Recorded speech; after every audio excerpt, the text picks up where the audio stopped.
In this series of shorts, we follow 15 ordinary people on an extraordinary journey through Africa. In the ultimate test this summer, our participants fish in the Atlantic Ocean, sleep rough in the desert, fetch their own water, and confront the harsh truths about their home country's history in this continent.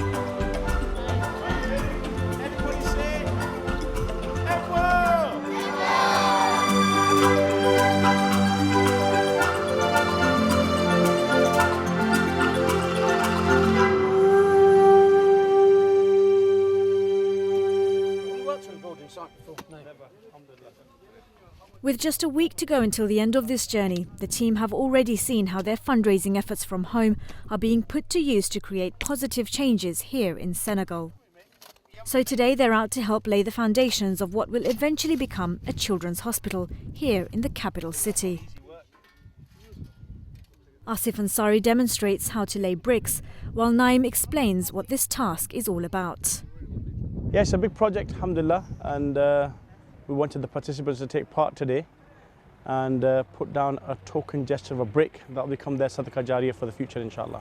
And we can see some of them behind you getting on. How do you reckon they're getting on? They've got a good foreman in Asif Ansari. I think he knows what he's doing. I think Asif Malik knows how to mix the cement. I think they've done well. They've put about 3 or 4 bricks down. Not bad going.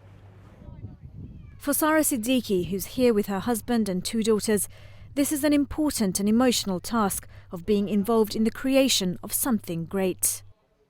We went to a site where we had to lay the foundation of a building.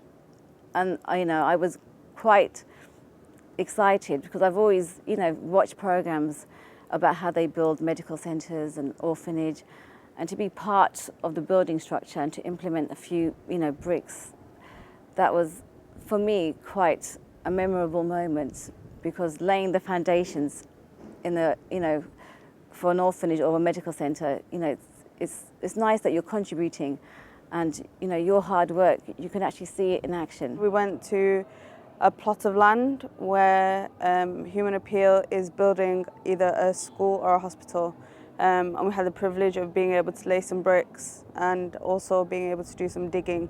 At this point I became actually very overwhelmed. I think the whole trip kind of hit me that, alhamdulillah, we're very, very fortunate, and we've been given an amazing opportunity. For the charity Human Appeal, it's important that donors get to see how funds are spent, and the charity emphasises the need to make sure that projects are sustainable and empowering to local communities.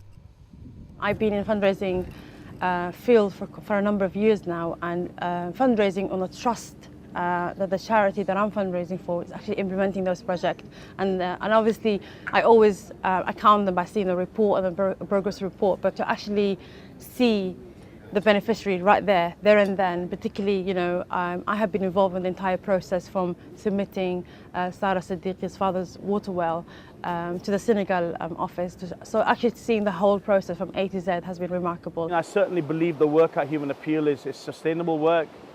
So when we looked at Kosi village, it wasn't just about putting another well in. We saw the fact there was a mosque that's missing, the school is quite far away. And not just to build a centre, how do we make it sustainable? So let's look at solar power, for example. So the fisherman project we went out to see today is not just about buying them a boat. So we're looking at a vehicle, maybe looking at the different routes and market where they can make a higher return.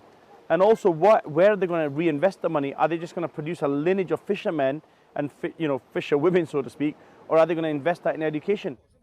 From the Empire Project for street children to the rundown hospital at Senegal, the team have collectively been both impressed and moved by what they've experienced.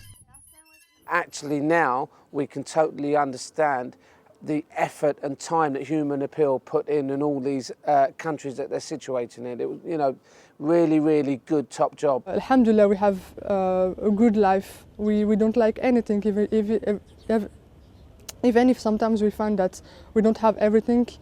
There are always people in worse position than us, so we have to say alhamdulillah and don't forget them. They are, now that we've been there, we know their situation. We cannot say I didn't know. It's been a long journey for the team, and as the sun goes down over Senegal, Naim is still awake. In each case of the story, for me, the bottom line today was about the fish.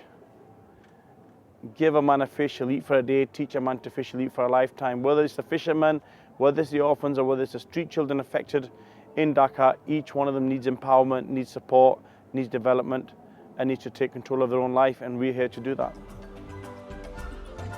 Next time on Selfies in Africa, we examine an often overlooked aspect of poverty and explain why more needs to be done to address mental health issues in Senegal.